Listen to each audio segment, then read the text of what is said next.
Welcome back to Candy's Classic Game Shrine, everyone.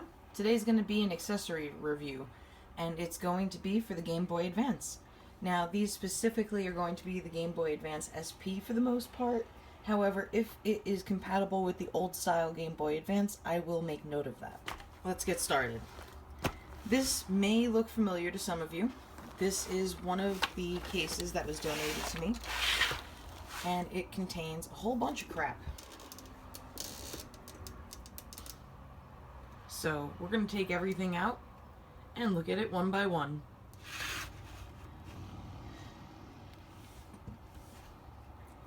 Okay, now that we've got our Game Boy out, let's take out probably one of the largest things you're going to see in the case. And I quite like it because it makes the console feel a bit bigger. This is the item. This is an extended grip and handle. There are no buttons on it. It lines up with the holes on the back of your Game Boy here, and it clips in.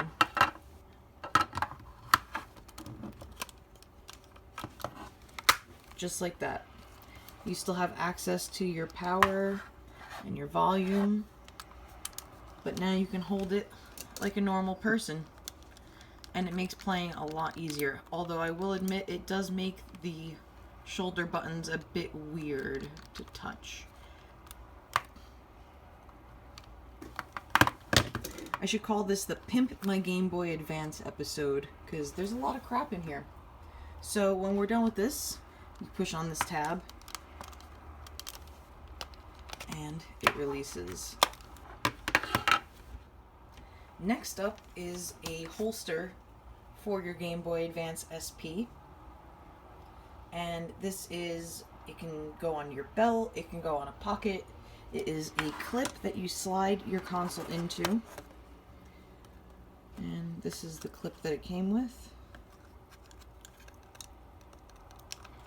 So let's show you how it works. You take this and slide it in like so. And this is how it looks. Now again, these are all products by a company called Intech. I think they still make third-party products like stylus and chargers and things like that. These are... It's kind of funny finding these in here because these are technically original Game Boy game cases in a Game Boy Advance game case. But these are some of their reproduction casing. Those can go there. And here we have another clip for the console. However, this is meant to go through with a belt if you wear a belt. If you look on the back here, this is where you would feed your belt through. Right through here. And then this is where you would clip the back of your console on. I think it's the back. Could be the front. Nope, it's the front.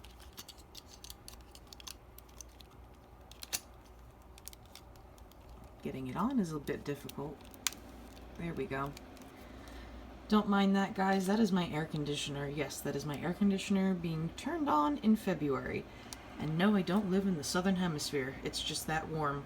But yeah, this is how it clips on. It clips onto the front. That way when you're done, you can just take it right off when you're ready to play.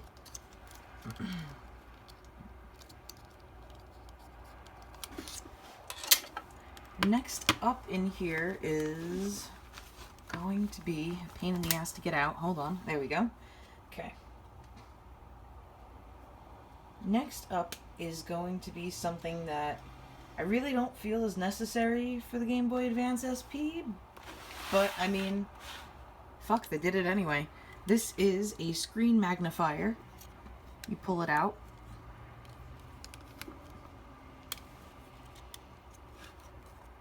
My god, it's like a Swiss Army knife.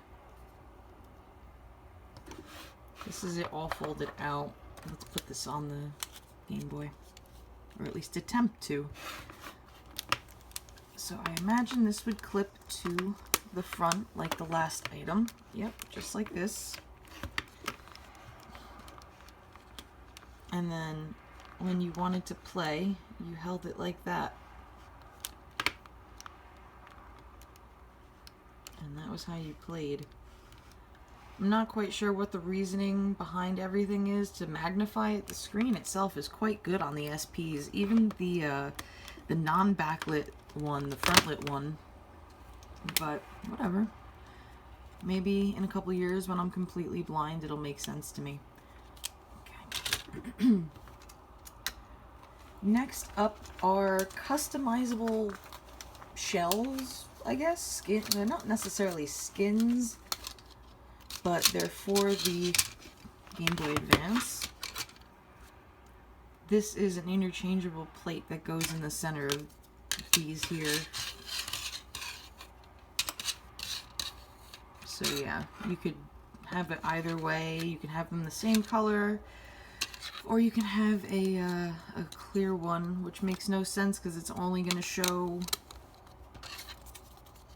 this color anyway. I don't know. But whatever. I'll show you how they go on. You can pop those out, and if I'm lucky, I can pop this into place. Maybe not this one. Okay, we'll go back to this one. There we go. Okay, that's how they slide in place. And this is a front one. This is where the Nintendo logo goes. So you just line it up with your Nintendo logo and push down the corners. If you're lucky, it will snap. If you're not, then it won't. I guess this one does not want to fit my SP. Let's see if this one works.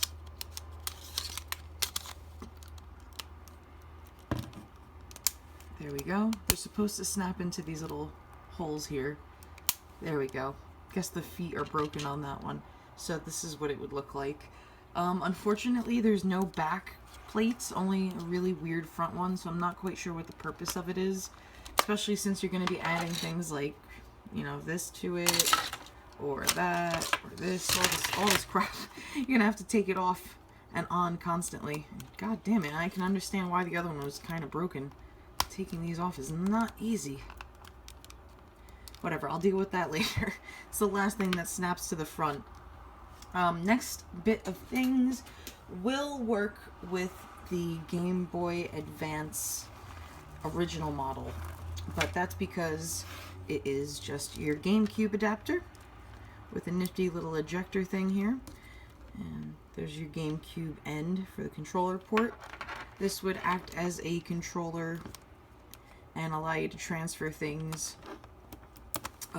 provided you have the GameCube and the respective game for it. And this is how it would go in,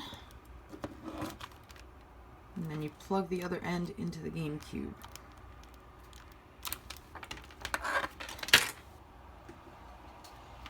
This bag also came with some screen protectors, but they're clearly out of date and a little worse for wear. It came with this lanyard that also has seen better days. It's very brittle and very rough, so that will not get use. This case, however, for whatever reason, came with 2 link cables. Excuse me. And the weird thing about these link cables is that you can daisy chain them together. So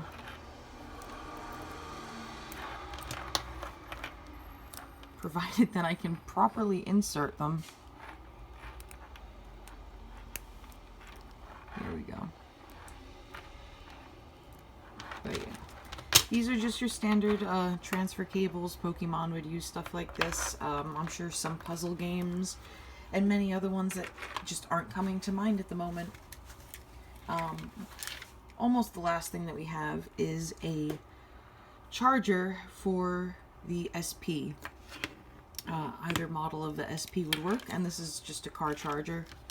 Put it in your cigarette lighter, and there you go. It would charge up your console. However, that's not the last thing that came in this case. The last thing that came in this case had me puzzled for a while, until the person I got it from confirmed for me. It is a radio receiver. So AM, FM radio. This would go into the slot up here. So, and these 2 pegs would line up with the holes here and here next to the L and R buttons. And it's a snug fit, but there you go. It's on. Well, it's attached, rather. But as you can see, the power switch is switched on, but nothing's happening. So what happens is you turn this on, and somehow this gives you radio. Your guess is as good as mine how that works. But yeah, this was a radio scanner for FM radio. I wish I can get it working to show you guys. Maybe I'll come back to it in another video once I figure it out. Maybe it needs like a cartridge or something. It shouldn't, but we'll see. Oh, that's probably what it is. It probably needs headphones in order for it to work, and it doesn't play through this. Well, problem solved, guys, or mystery solved.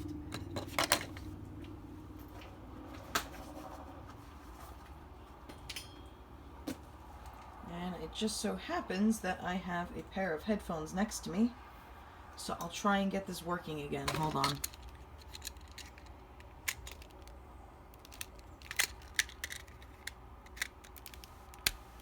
Okay, that's in, that's on,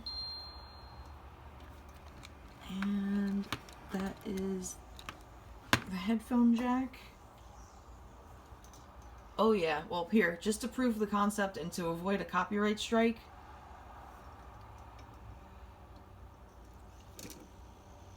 you should be able to hear some static.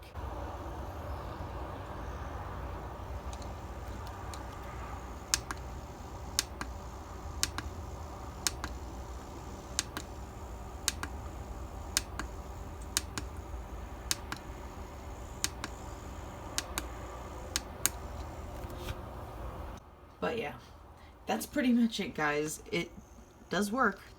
Not very well, but it does work. There we go.